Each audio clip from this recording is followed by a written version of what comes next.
I called David Shearer. Mr. Chair. A fresh voice, thank you.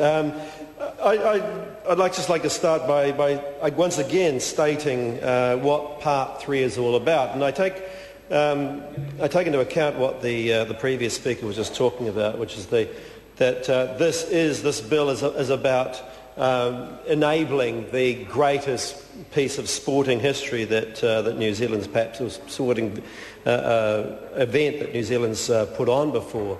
I don't think this bill is actually doing that. I think what that was done a few years ago when the government had the vision to actually to really go out and grab this opportunity that we're now looking at. This piece of legislation, Mr. Chair, is simply making sure that event can run smoothly. Once the vision has actually been seen and accomplished. And Part 3 of this piece of legislation is really just setting out the scope of the applications that may be made, how they are to be lodged. It's quite technical in nature.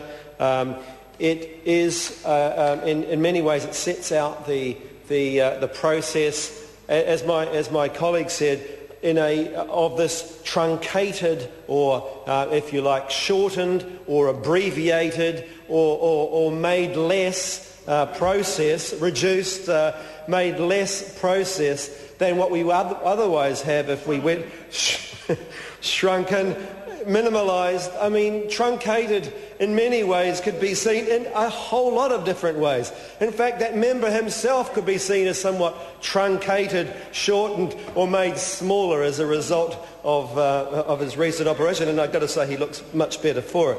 However, truncated as it stands, this is a piece of legislation which allows and enables the process to enable this World Cup to go ahead, to do so in a smooth and easy way. So the Part 3, as I said before, it sets out the scope of the applications that can be made, how they are to be made, and how they are to be lodged. The applications may seek approvals. They can seek declarations, a change of conditions of an approval or of existing approvals granted under other enactments.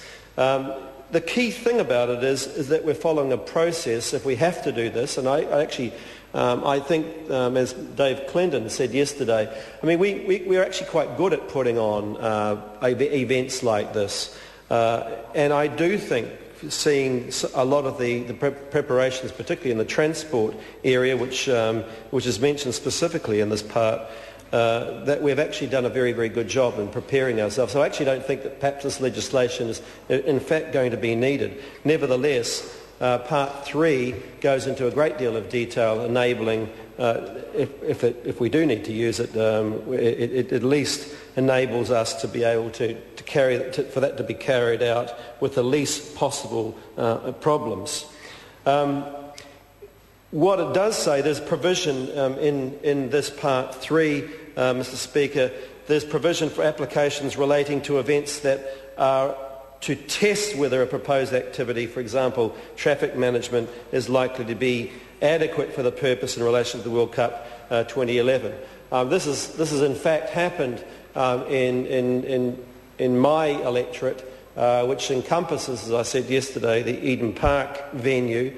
There's been an enormous amount of planning going on in and around that area, particularly in the transport management area, but also relating to the Kingston Railway Station, which has been modified dramatically in order to take people in and out. And I do think, and there's one point I'd just like to touch on, that we are now seeing for the first time people starting to take trains to go to these venues, both in and out of the city and from the west and the south, rather than using their cars. It's a part of a general move we are witnessing right through across the Auckland region. And the Transport Minister may want to take note of that when he looks at the future of New Zealand Rail. So this part 3, Mr. Chair, Mr. Chair? I call David Shearer.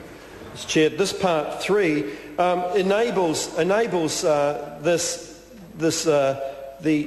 smooth running in the period of time during which the World Cup will be held to occur much more smoothly. I want to look at clause 31, which is the determination of applications for declarations, Mr. Chair. In determining an application under section 16(2) or 5 or 17 for a declaration, a test declaration, or a change to the conditions of a declaration or a test declaration, the authority must have regard to any adverse effects on the environment that would likely to be if the application were granted, more than minor as determined in accordance with section 31A. This is extremely important, and again I use the example around the Eden Park venue, where in fact, 2 historic houses were removed in order to enable transport to flow more freely. To be perfectly honest, I think it was unnecessary. We are changing our environment, in the urban environment I'm talking about here, the urban environment dramatically in order to cater for the Rugby World Cup. And I'm pleased that there is going to be some safeguards encompassed in this bill that will enable these environmental impacts, because those environmental impacts would definitely classify as major, they're certainly not minor, to be heard and to be used in an adequate way. Part 1A says that the authority must not grant the application if the activity, facility or class of activity or facility that is the subject of the application is prohibited by another act.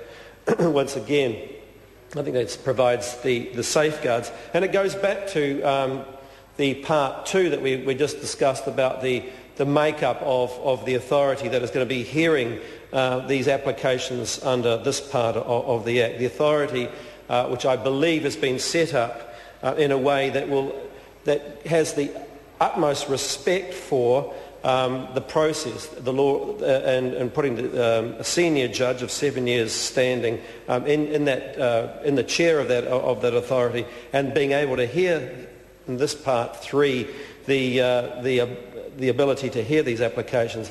I think... Sorry to interrupt the honourable member. The time has come for me to leave the chair. The committee is suspended.